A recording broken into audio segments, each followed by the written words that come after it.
Praise అందరికీ మరొకసారి దేవుని సన్నిధిలో నిలబడడానికి దేవుడు ఇచ్చిన గొప్ప అవకాశాన్ని బట్టి దేవాదేవునికి వందనాలు తెలియజేస్తూ ఉన్నాను. ప్రార్థన చేసుకుందాం. ప్రేమ గల మా ప్రిపర్లకు తండ్రి, జీవంగల దేవ, మా ఇంకల్ రాజా, మహామతుడ, మీకే వందనాలు స్తుతులు స్తోత్రాలు చెల్లించుకుంటూ ఉన్నాను ప్రభా. మరొకసారి నాయన అల్పురాలైనా మీరు జ్ఞాపకం చేసుకొని నాకు అనుగ్రహించిన సమయాన్ని బట్టి వందనాలు ప్రభా. ఈ యొక్క బర్త్డేలో ప్రభా ఈ రీతిగా అయా బిడ్డలతో కలిసి నేను కూడా మిమ్మల్ని స్తుతించడానికి, ఆరాధించడానికి, అయా మీ జీవం కలిగిన మాటలు ప్రభా వినడానికి మీ సన్నిధికి వచ్చి నా ప్రభా మీరు నాతోనూ మాతోనూ మాట్లాడండి ప్రభా. మమ్మల్ని బలపరచండి, మమ్మల్ని స్థిరపరచండి, మమ్మల్ని ఆదరించండి, మమ్మల్ని సరిదిద్దండి. సరిచేసే దేవుడు ప్రభా మీకే వందనాలు స్తుతులు స్తోత్రాలు చెల్లించుకుంటూ ఉన్నాం.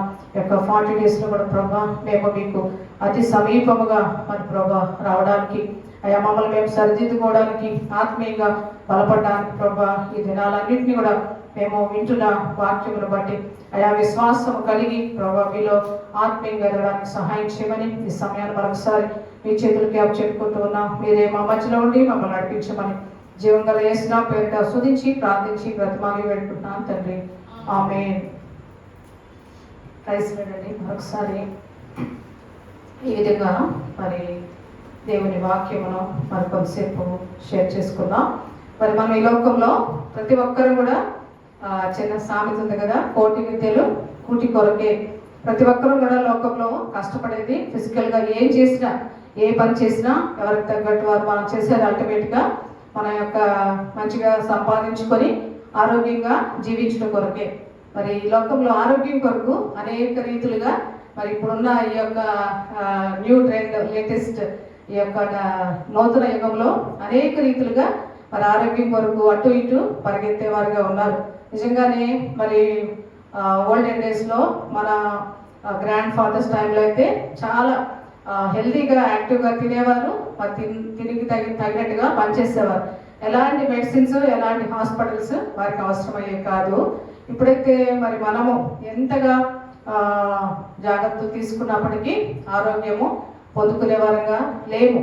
ఎందుకంటే లోకమంతా కూడా మరి చివరికి ఫుడ్ కూడా అంతా అడల్ట్రేషన్, అంటే కల్తీ, ప్రతిదీ కూడా కెమికల్స్ ఇలాంటివన్నీ కూడా మరి చేరడం వల్ల ఫుడ్లో మంచి టేస్ట్ లేకపోవడం, కావాల్సిన న్యూట్రియంట్స్ లేకపోవడం ఇలాంటివన్నీ జరుగుతూ ఉన్నాయి.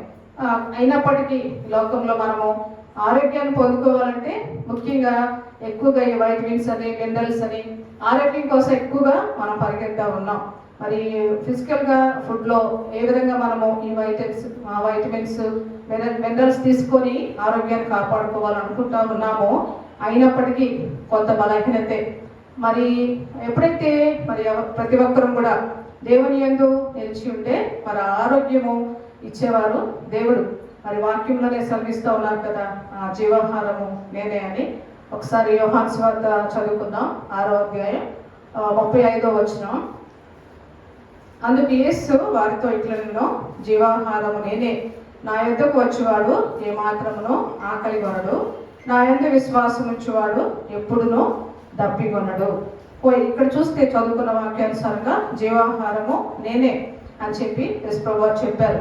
కాబట్టి ఈ దినాన్ని మనము ప్రత్యేకంగా నా యొక్క అంశం ఏంటంటే మరి స్పిరిచువల్ ఫుడ్ దేవుడై ఉన్నారు.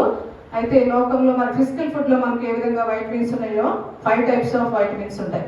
ABCDE అది ఫిజికల్ ఫుడ్లో వచ్చే వైటమిన్స్. సో మనం వీటిని స్పిరిచువల్ వైటమిన్స్ ఏమై ఉన్నాయో చూద్దాం.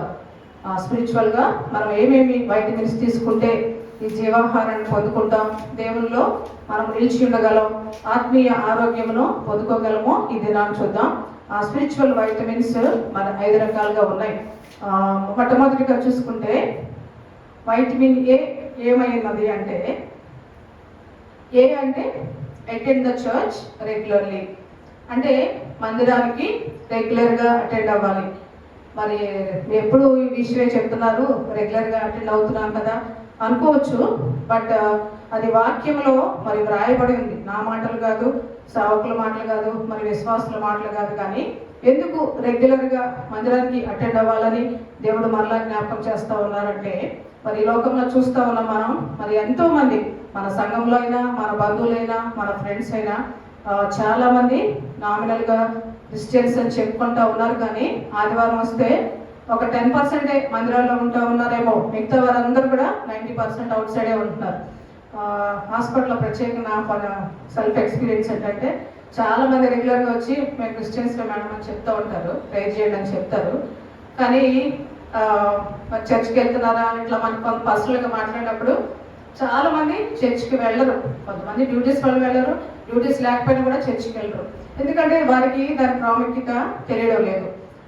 కాబట్టి ఎందుకు ఇంకొక రీజన్ ఏంటంటే చర్చ్కి వెళ్ళకపోవడానికి, రెగ్యులర్గా చర్చ్కి వెళ్ళే వాళ్ళని చూస్తారు, వాళ్ళు ఏమన్నా కరెక్ట్గా ఉంటున్నారా, లేకపోతే వాళ్ళు ఏమన్నా అందరికంటే గొప్పగా ఉంటున్నారా, వాళ్ళలో ఉన్న లోపాలు ఎత్తి చూపి వాళ్ళు సరిగా లేరు కదా మేము కూడా ఎందుకు వెళ్ళడం అనేది ఇలాంటి చాలా సాకులు వెతుక్కునేవారుగా ఉన్నారు. కానీ మరి వాక్యం అయితే రెగ్యులర్గా మందిరానికి అటెండ్ అవ్వమని వాక్యం సెలవిస్తూ ఉంది. మనం ఇంతకుముందు కూడా ఈ వాక్యం చదువుకుందాం. మరొకసారి హెబ్రీయులకు రాసిన పత్రిక 10వ అధ్యాయం 24-25 వచనాలు చదువుకుందాం. హెబ్రీ 10:24-25. కొందరు మానుకొనుచున్నట్టుగా సమాజముగా కూడుట మానక ఒకరికొకడు హెచ్చరించుచు ఆ దినము సమీపించుట మీరు చూచిన కొలది మరి ఎక్కువగా అలాగూ చేయొచ్చు, ప్రేమ చూపుటకును సత్కార్యములు చేయుటకును ఒకరినొకడు పురుకొలు పోవాలని ఆలోచించము.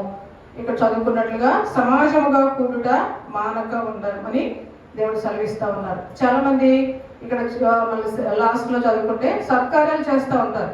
అంటే దేవుడు చెప్పాడు కాబట్టి సత్కార్యం చేస్తున్నాం, మంచి పనులు, ఇంకా చాలు కదా మందిరానికి వెళ్ళాల్సిన అవసరం లేదు, అది కూడా చేసే మంచి పని మనం దేవుని కొరకే కదా అని చెప్పి ఇలాగా మనల్ని మనమే సరిపుచ్చుకునే వారంగా, లేకపోతే మనల్ని మనం సమర్థించుకునే వారంగా ఉంటాం.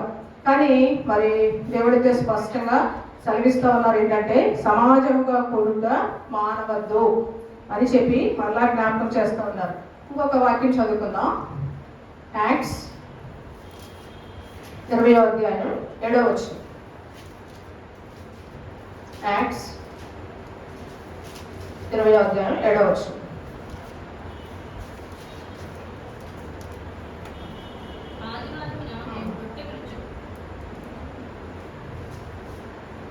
ఆదివారంన మేము రొట్టె విరుచుటకు కూడినప్పుడు పౌలు మరునాడు వెళ్ళనయుండి వారితో ప్రసంగించుచు అర్ధరాత్రి వరకు విస్తరించి మాట్లాడుచుండెను. ఆదివారమున మేము రొట్టె విరుచుటకు కూడినప్పుడు, కాబట్టి ఆదివారం అనేది ప్రభు దినము. ఆదివారముని రొట్టె విరుస్తాం కాబట్టి మరి ఏదో నెలకు ఒకసారి వెళ్ళే విధంగా కాదు, కానీ ఆదివారం అనేది వారానికి ఒకసారి తప్పకుండా వస్తుంది ఆ వీక్లో. కాబట్టి ప్రతి వారము ఆదివారమున రొట్టె విరిచే అనుభవంలో ఉండాలి. రొట్టె విరవాలి అంటే రక్షింపబడి మారు మనసు పొంది మందిరంలో చేరి రావాలి. అంతేగాని ప్రతి వారం వెళ్ళక్కర్లేదు, నేను బాగానే ఉన్నాను, మరి ఒక నెలకు ఒకసారి వెళ్దాం, లేకపోతే నెలకు ఒకసారి బలలో పాల్పొంగులు పొందాము అనేటువంటి సొంత ఉద్దేశాలు, మరి సొంత ఆలోచనలు పక్కన పెట్టి ఇక్కడ మరి పౌలు గారు అప్పుడు ప్రసంగిస్తూ ఉన్నారు. ఆ దినాల్లో పరిచయం విస్తారంగా జరుగుతూ ఉంది. స్పష్టముగా ఆదివారమున మేము రొట్టె విరుచుటకు కూడినప్పుడు అంటే ప్రభు దినమందు తప్పకుండా మరి దేవుడు సెలవిచ్చిన రీతిగా ఆ బల్లను మరి ప్రభు యొక్క శరీరములకు సాదృశ్యంగా ఉన్న ఆ రొట్టెను మనం విరవాలి. నిన్నటి దినానే బ్రదర్ మరి మాట్లాడుతూ వచ్చారు. ఆ శరీరములకు సాదృశ్యంగా రొట్టె ఏర్పాటు చేయబడి ఉంది. మరి నిజంగా ఈ సిలువ ధ్యానములలో మరి ఆ సిలువలో చేసిన గొప్ప కార్యము అదే కదా. ఆయన శరీరము ఏ విధంగా దున్నబడింది, ఏ విధంగా కొట్టబడింది, ఏ విధంగా గాయపరచబడింది, అది మనం జ్ఞాపకం చేసుకోవాలి. మరి ఏదో నోటితో ప్రభావం నా కొరకు చనిపోయావు మరి అలాగా అని చెప్పడం కాదు, కానీ అనుభవపూర్వకంగా మనం పొందవలసిన మరి దెబ్బలన్నీ కూడా ఆయన పొందారని ఎవరైతే మరి జ్ఞాపకం చేసుకుని రక్షింపబడి మానవ మనసు పొందారో వారందరూ కూడా ప్రభు దినంలో మరి చేరి మందిరంలో చేరి మరి ఆ రొట్టె విరిచే అనుభవంలో ఉన్నప్పుడు మనము ఆత్మీయంగా ఎదిగుండేగల స్థితిలో ఉంటాం. అక్కడే మళ్ళీ ఇంకొక వాక్యం చదువుకుంటే కీర్తనలు 122 వచనంలో అక్కడ దావీదు గారు చదివిస్తూ ఉంటారు. ఏమంటే యెహోవా మందిరంలోకి వెళ్ళుదుమని జనులు నాతో అన్నప్పుడు నేను సంతోషించేదను. అంటే మందిరానికి వెళ్తే మరి ఎంతో సంతోషము. కాబట్టి అప్పుడు దావీదు గారు ఆ దినాల్లో మరి జనులు మందిరానికి వెళ్తా ఉన్నాం, మేము మరి దేవుని సన్నిధికి వెళ్తా ఉన్నాం చెప్పినప్పుడు దానిని బట్టి ఆయన ఎంతో సంతోషించేవారుగా ఉన్నారంట. మనం కూడా మనం వెళ్తూ మనం సంతోషించగలిగే స్థితిలో ఉంటే అనేకులకు మనము ఆ సంతోషాన్ని పంచి అనేకులను మందిరంలో తీసుకొని రాగలము. ఆ విధంగా మరి ప్రతి వారము కూడా ప్రతి ప్రార్థనా కూడికలో మందిరంలో మనము చేరి రావాలి అనేది మొట్టమొదటి మరి అంశమైనది. అది వైటమిన్ ఏ అంటే అటెండ్ ద చర్చ్ రెగ్యులర్లీ. అంటే రెగ్యులర్గా ఎందుకు అన్నామంటే మరి ఒక్కొక్కసారి పూర్తిగా అనారోగ్యం వచ్చో లేకపోతే కుదరకపోతే అది వేరే విషయం, కానీ మనకు అవకాశం ఉండి కూడా రాలేదు అంటే మన నిర్లక్ష్యం వల్ల కానీ మన యొక్క ప్రయారిటీస్ వేరే విధంగా ఉన్నట్లయితే తప్పకుండా దేవుడు మనకు సెలవిస్తూ ఉన్నారు. ప్రతి వారము మరి దేవుని మందిరంలో మనం కూడాలి, మరి రొట్టె విరిచే అనుభవంలో ఉండాలి, సహవాసంలో ఉండాలి, మరి ఒకరికొకరు పురికొల్పుకునే ఆత్మీయ స్థితిలో ఉండాలనేది దేవుని ప్రణాళిక. అది మరి స్పిరిచువల్గా మొట్టమొదటి వైటమిన్ ఏ. రెండోది చూద్దాం, వైటమిన్ బి. బి అంటే బిలీవ్ ఇన్ ద లార్డ్. మనకు తెలుసు కదా విషయం, దేవుని నమ్మాలి అని మనం చిన్నప్పటి నుంచి వింటున్నాం. దేవుని నమ్మితేనే కదా మందిరానికి వస్తున్నాం అనే పరిస్థితులు కూడా ఉంటాయి మనలో. కానీ ఏ విధంగా నమ్మాలి, మరి ఎందుకు మనం నమ్మితే మనం ఎలా ఉండగలం? నిజంగా దేవుని నమ్మితే మనం దేవునితో సహవాసం కలిగి ఉంటాం, దేవునితో సరైన మార్గంలో ఉంటాం. మనం దేవునితో సరిగా ఉన్నాము అంటే తప్పకుండా మిగతా వారితో కూడా మంచి రిలేషన్షిప్ కలిగి ఉంటాం. చాలా మంది దేవునితో నేను బాగానే ఉన్నాను అని చెప్తారు, కానీ ఇతరులతో సరైన రిలేషన్స్ ఉండవు. మరి అది మనం చెక్ చేసుకోవాలన్నమాట. నిజంగా దేవునితో మనకు మంచి రిలేషన్ ఉంది అంటే దేవుడు చెప్పిన పనులన్నీ మనం చేస్తాం కదా, ఆజ్ఞలన్నీ పాటిస్తాం, ప్రేమిస్తాం, తగ్గించుకుంటాం, మరి ఆపదలో ఉన్న వారికి సహాయం చేస్తాం. ఇలాంటివన్నీ కూడా దేవుడు చేయమన్నవన్నీ చేస్తాం. దేవునితో రిలేషన్ మనం కరెక్ట్గా ఉందా లేదా అని మనం చెక్ చేసుకోవాలి అంటే మన రిలేషన్సే మనకు తెలియజేస్తూ ఉంటాయి అన్నమాట. కాబట్టి దేవునితోనూ మరి మనుషులందరితో కూడా మనము కంపల్సరీగా రైట్ రిలేషన్షిప్లో ఉండాలి. ఎప్పుడు ఉంటామంటే దేవుణ్ణి నమ్మినప్పుడు. ఒకసారి వాక్యం చదువుకుందాం. యోహాను సువార్త 3:16. దేవుడు లోకమును ఎంతో ప్రేమించెను కాగా ఆయన తన అద్వితీయ కుమారునిగా పుట్టిన వాని యందు విశ్వాసం ఉంచి ప్రతి వాడును నశింపక నిత్య జీవం పొందినట్లు ఆయనను అనుగ్రహించెను కదా. మరి బిలీవ్ ఇన్ ద లార్డ్ అంటే దేవుణ్ణి నమ్మడం. ఇక్కడ చూసాం కదా, మరి యేసు ప్రభువు సిలువలో చనిపోవడం, మరి మన కొరకు రక్షకుడుగా వచ్చారని మనందరం కూడా కేవలం వాక్యాన్ని బట్టి నమ్ముతున్నాం. ఆ నమ్మినటువంటి ఆ విశ్వాసం ఉంచి మరి ఎందుకు నమ్ముతున్నాం అంటే మనందరం కూడా నశింపకుండా ఒక దినాన తప్పకుండా ఆ యొక్క నిత్య జీవంలోకి వెళ్తాము అని. అది కేవలము యేసుక్రీస్తు ద్వారానే అని మీరు నేను నమ్మాం కాబట్టి మరి ఈ సమయంలో మందిరంలో చేరి ఉన్నాం. అయితే ఇంకా అనేకులు ఈ విషయాన్ని గుర్తించకుండా ఉన్నారనమాట. వారికి మనము ప్రాక్టికల్గా చెప్పాలి అంటే మనము ఇంకనూ విశ్వాసంలో స్థిరపడినప్పుడు దేవుడు మన జీవితంలో చేసిన మరి ఆ గొప్ప రక్షణ కార్యమును ఎదుటి వారికి చెప్పినప్పుడు అనేకులకు మరి విశ్వాసం కలుగుతుంది అనమాట. యేసు ప్రభువారు ఒక్కడే దేవుడు, యేసు ప్రభువారు ఒక్కడే రక్షకుడు, ఆయన ద్వారా తప్ప ఇంకెవరి వల్ల కూడా రక్షణ లేదు అని ఎప్పుడు చెప్తామంటే మరి మీరు నేను రక్షింపబడిన అనుభవాన్ని అదే సాక్ష్యం. అనేకులకు మన సాక్ష్యాన్ని చెప్పగలిగే స్థితిలో ఉండాలి, భయపడకూడదు. డైరెక్ట్గా వాక్యం చెప్తే కొంతమంది ఇప్పుడున్న పరిస్థితుల్లో అపోజ్ చేయొచ్చు, కానీ మరి దేవుడు నా జీవితంలో ఎలా చేశారు, నేను ఎన్ని మేలు పొందుకున్నాను, నా జీవితం మార్చబడింది అని చెప్పినప్పుడు అంత మాత్రమే కాదు, కానీ మరి మనం మార్చబడిన జీవితము ఎదుటి వారికి సాక్ష్యంగా ఉన్నప్పుడు తప్పకుండా వారు కూడా విశ్వాసము ఉంచగలరు. అది మొదటిది. మరి ఇంకొక వాక్యం చదువుకుందాం. రోమిలకు రాసిన పత్రిక 10:7. 17. అక్కడ ఏముందంటే 10:17 వినుట వలన విశ్వాసము కలుగును. కాబట్టి విశ్వాసం ఉంచాలి అంటే మనం వాక్యమును ఎక్కువగా వినాలి, వాక్యాన్ని వినాలి, చదవాలి. నేను ఇంతకుముందు సిస్టర్స్ మీటింగ్లో కూడా చెప్తూ వచ్చాను, వినుటకు మనం వేగిరపడాలి, కోపగించుటకు నిదానించాలి. కాబట్టి ఎవరైనా సరే ఎంత ఎక్కువగా మరి మనం వినే అలవాటు ఉన్నప్పుడు తప్పకుండా వినుట వలన విశ్వాసము కలుగును అని వాక్యం చదివిస్తూ ఉంది. కాబట్టి మన విశ్వాసము అభివృద్ధి పొందాలి అంటే తప్పకుండా మనము వినాలి. అంటే వాక్యాన్ని చదవాలి, సేవకులు చెప్పినప్పుడు వినాలి. ఇప్పుడైతే సోషల్ మీడియా ద్వారా విస్తారంగా మనకు వాక్యం దొరుకుతూ ఉంది. ఎంత సమయం దొరికినప్పుడు ఎంత ఎక్కువగా వాక్యాలు వింటూ ఉన్నప్పుడు, అనేకుల సాక్ష్యాలు వింటూ ఉన్నప్పుడు నిజంగా మనకు ఆ సాక్ష్యం ద్వారా మనం కూడా విశ్వాసములో మరి నిలబడగలం, అభివృద్ధి చెందగలం. ఇంకొక వాక్యం చదువుకుందాం. 2 తిమోతి 3:16. 2 తిమోతి. దైవజనుడు సన్నద్ధుడై ప్రతి సత్కార్యమునకు పూర్ణముగా సిద్ధపడి ఉన్నట్లు దైవావేశము వల్ల కలిగిన ప్రతి లేఖనము ఉపదేశించుటకును, ఖండించుటకును, తప్పుదిద్దుటకును, నీతి అందు శిక్ష చేయుటకును ప్రయోజనకరమై ఉన్నది. ఇక్కడ చూసుకున్నాం కదా, దైవజనుడు సన్నద్ధుడై అంటే సేవకులను దేవుడు పిలిచినప్పుడు, దేవుడు ఏర్పాటు చేసుకున్నప్పుడు, వారికి అభిషేకం ఉన్నప్పుడు తప్పకుండా వారు సన్నద్ధులై అంటే వారు సిద్ధపడి సత్కార్యము కొరకు పూర్ణముగా సిద్ధపడి దైవావేశం వలన కలిగిన ప్రతి లేఖనము ఉపదేశించుటకు, ఖండించుటకు, తప్పుదిద్దుటకు, నీతి యందు శిక్ష చేయుటకు ప్రయోజనకరమై ఉన్నది. అంటే మనం వాక్యాన్ని వింటూ ఉన్నప్పుడు, సేవకులు చెప్తూ ఉన్నప్పుడు, ఇక్కడే కదండి అన్ని చోట్ల ఇప్పుడు మందిరాల్లో ఇష్యూస్ రావడానికి ఇదే. అంటే సేవకుడిని చూస్తున్నారు కానీ వాక్యాన్ని వాక్యంగా చూడట్లేదు.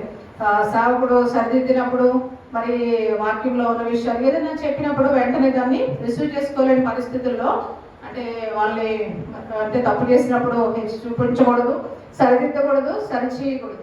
అలాంటి పరిస్థితుల కారణంతోనే అనేకమైన సమస్యలు వస్తూ ఉన్నాయి. కానీ ఎవరైతే మరి దేవుని ఆత్మానుసారంగా, ఆత్మీయంగా, దైవావేశముతో, మరి పరిశుద్ధాత్మ నడిపింపుతో వాక్యాన్ని వెల్లడిపరిచినప్పుడు మనలో తప్పు ఉంటే మనం సరిదిద్దుకోవాలి, ఖండించినప్పుడు యాక్సెప్ట్ చేయాలి. మరి అట్లాంటి వాక్యము మనకు ప్రయోజనకరమై ఉన్నది అని మనము నమ్మాలి. అంతేగాని సేవకుడు చెప్పారు, సేవకురాలు చెప్పారు, లేకపోతే విశ్వాసులు చెప్పడం, నాకేంటి చెప్పడం, నాకెందుకు అనేటి పరిస్థితుల్లో మనం ఉండకూడదు ఎప్పుడు. ఎందుకంటే మనుష్యులుగా మరి అనేక సార్లు తప్పిపోతాము. ఎంతటి వారమైనా మరి విశ్వాసంలో సడలిపోయే పరిస్థితులు ఉంటాయి. మనమైతే ముఖ్యంగా మరి చిన్న విషయానికే అట్టయ్యే పరిస్థితులు ఉంటాయి. కానీ అది దేవుని వాక్యము మరి సేవకులు మరి బోరగా వాడుకుంటున్నారు. సేవకులు చెప్పినప్పుడు అది మన మంచికి కదా అని ఆలోచన ఉన్నప్పుడు ఎవరు కూడా విశ్వాసం నుంచి తొలగిపోరు. అది మనకు ప్రయోజనకరమై ఉన్నదని వాక్యం సెలవిస్తూ ఉంది. మనం ఇంకా చూసుకున్నాం. ఇంకొక వాక్యం అక్కడ ఏంటంటే, విశ్వాసం లేకుండా దేవునికి ఇష్టడైన అసాధ్యము. హెబ్రీయులకు రాసిన పత్రికలోనే రాసి ఉంది. కాబట్టి ఈ విశ్వాసం అనేది మనము మరి మన మాటలలో కాదు కానీ మన క్రియలలో కనపరిచినప్పుడు తప్పకుండా ఆత్మీయంగా మనం ఎదిగేవారంగా ఉంటాము. ఆత్మీయంగా చనిపోయిన స్థితిలో ఉండకుండా ఆత్మీయంగా మనము జీవించిన స్థితిలో ఉంటాం. కాబట్టి వైటమిన్ బి ఏంటంటే బిలీవ్ ఇన్ ద లార్డ్. అది సెకండ్ వైటమిన్. మూడో వైటమిన్ ఏంటో చూద్దాం. Vitamin C. వైటమిన్ సి అంటే pray for others who don't caring others. అంటే caring others means who are careless. వాళ్ళు ఎవరిని కూడా మరి పట్టించుకొని వారు, తృణీకరించబడిన వారు, అనేకులు రక్షణ లేని వారి కొరకు ప్రార్థన చేయడము, అది వైటమిన్ సి అన్నమాట. వారి గురించి మరి రెగ్యులర్గా మందిరానికి వచ్చేవాళ్ళు, మనకు తెలిసిన వాళ్ళు, విశ్వాసులు, వారి గురించి కాదు ప్రార్థన చేయడం. ఇంకా అనేకులు మరి వాక్యాన్ని ఎరగకుండా ఉన్నవారు, నశించిపోయేవారు, అన్యులు, మన ఫ్రెండ్స్ అవ్వచ్చు, మన కొలీగ్స్, మన నైబర్స్, చాలా మంది దేవుణ్ణి ఎరగకుండా ఉన్నారు. వారందరి కొరకు మనం ప్రత్యేకంగా కేరింగ్ అంటే వారి పట్ల మనం కన్సర్న్ కలిగి ఉండాలి. వారి కొరకు ప్రార్థన చేసేవారుగా ఉండాలి. మరి వాక్యం ఏమేంటే సెలవిస్తూ ఉందంటే, మత్తయి సువార్త 5వ అధ్యాయం 44వ వచనం. మత్తయి సువార్త 5వ అధ్యాయం 44వ వచనం. నేను మీతో చెప్తున్నదేమనగా, మీరు పరలోకమందున్న మీ తండ్రికి కుమారులై ఉన్నట్లు మీ శత్రువులను ప్రేమించుడి, మిమ్మల్ని హింసించి వారి కొరకు ప్రార్థన చేయుడి. చాలు. మరి ఈ వాక్యాన్ని మనము రెగ్యులర్గా ఈ సిలువ ధ్యానాల్లో యేసు ప్రభువు చేశారు. ఆయన మనిషి కుమారుడిగా ఉండే ఆయన్ని మరి కొట్టినప్పుడు, చంపినప్పుడు, తిట్టినప్పుడు, అక్కడ వారు సిలువ వేసినప్పుడు ఏమన్నారంటే, మీరు ఏం చేయించున్నారో వీరు ఎరుగురు కనుక వీరిని క్షమించమని దేవుడు అడిగాడు. కానీ మనకు కూడా దేవుడు సెలవిస్తూ ఉన్నారు ఏంటంటే, మీరు పరలోకమందున్న తండ్రికి కుమారులై ఉండాలి అంటే మీరు కూడా ఏం చేయాలి? శత్రువులను ప్రేమించుడి, మిమ్మల్ని హింసించే వారి కొరకు ప్రార్థన చేయుడి. మరి శత్రువుల కొరకు ప్రార్థన చేస్తామో లేదో తెలియదు కానీ అట్లీస్ట్ మనల్ని హింసించే వారి కొరకు ప్రార్థన చేయాలి. ఎందుకంటే అది ఫిజికల్గానే హింసించడం అంటే ఏదో కొట్టడం, తిట్టడం కాదు, కానీ మరి అనేకమైన పరిస్థితుల్లో మనం కొంతమంది ద్వారా, మాటల ద్వారా, తలంపుల ద్వారా, క్రియల ద్వారా బాధింపబడతాం. హింసించే పరిస్థితులు ఉంటాయి, మాటల ద్వారా హింస. అలాంటి వారి కొరకు తప్పగా మనము ప్రార్థన చేయాలి. ఎందుకంటే మరి వాళ్ళతో డైరెక్ట్గా మనం ఫైట్ చేయలేకపోవచ్చు, వాళ్ళ అభిప్రాయాలను మనం మార్చలేము, కానీ వారి కొరకు ప్రార్థించమని ఇప్పుడు దేవుడి వాక్యము సెలవిస్తూ ఉంది. మరి అక్కడే ఇంకొక వాక్యం చదువుకుందాం. లూకాసు వార్త 6:28లో ఏముంటుందంటే, అక్కడ బాధించే వారి కొరకు ప్రార్థన చేయుడి. ఇది నిజంగా అల్టిమేట్ స్పిరిచువల్ స్టాండర్డ్స్. మనమైతే ఆ స్థితికి చేరతామో లేదో, కానీ చేరాలని ఆశ కలిగి ప్రార్థన చేస్తే దేవుడు తప్పకుండా మనం శత్రువులను ప్రేమించగలం, మనం బాధించే వారి కొరకు ప్రార్థన చేయగలం.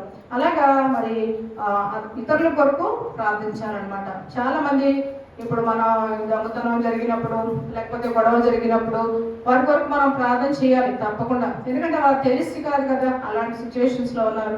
వారు దేవుని ఎరగకుండా లోకంలో ఉన్న పరిస్థితులను బట్టి వారు అనేకమైన చెడు అలవాట్లు కలిగి ఉంటారు. వారికి సరైన రీతిలో మరి దేవుడు ఒకసారి మాట్లాడితే దేవుడు ఎలాంటి వారినైనా మార్చగల దేవుడు అన్నమాట. కాబట్టి అటువంటి వారందరి కొరకు మనము ప్రార్థన చేయవలసిన వారమే ఉన్నాము. ఇంకొక వాక్యం చదువుకుందాం. 1 తిమోతి 2:1. 1 తిమోతి 2:1. మనము సంపూర్ణ భక్తియు మాన్యతయు కలిగి నెమ్మదిగాను సుఖముగాను బ్రతుకు నిమిత్తము అన్నిటికంటే ముఖ్యముగా మనుషులందరి కొరకును, రాజుల కొరకును, అధికారులందరి కొరకును విజ్ఞాపనలను, ప్రార్థనలను, యాచనలను, కృతజ్ఞతాస్తుతులను చేయవలనని హెచ్చరించుచున్నాను. ఈ వాక్యం మనం ఇంతకుముందు కూడా చదువుకున్నాం. కాబట్టి మనము నెమ్మదిగా సుఖముగా మరి బ్రతకాలి అంటే మన అందరి కొరకు కూడా మనం ప్రార్థించవలసిన వారమై ఉన్నాం. మనుషుల కొరకు, రాజుల కొరకు, అధికారుల కొరకు, మరి ఇంకా ఇక్కడ చూస్తే ప్రార్థనలు చేయాలి. ప్రార్థన అంటే మరి విజ్ఞాపన అంటే వారి పక్షాన మనం ప్రార్థించుట. మరి ఇంకా యాచన అంటే మరి అడిగి బ్రతిమాలుకోవడం అన్నమాట. దేవుని దగ్గర, దేవుని సన్నిధిలో మనం ఎంతో బ్రతిమాలి మరి ప్రార్థన చేయవలసిన వారమై ఉన్నాము. అంతగా ప్రార్థించినప్పుడే మరి దేవుని కార్యములు మనం చూడగలం. మరి ఇప్పుడు అయితే చూస్తూ ఉన్నాం కదా, దేశం మీదకి దేశం భయంకరమైన యుద్ధాలు జరుగుతూ ఉన్నాయి. మనం ఏమీ చేయలేం, కేవలం ప్రార్థన మాత్రమే చేయాలి. ఎందుకంటే మరి అధికారులకి తెలివిచ్చేది దేవుడు, రాజులకు మరి ఆలోచన ఇచ్చేది దేవుడు.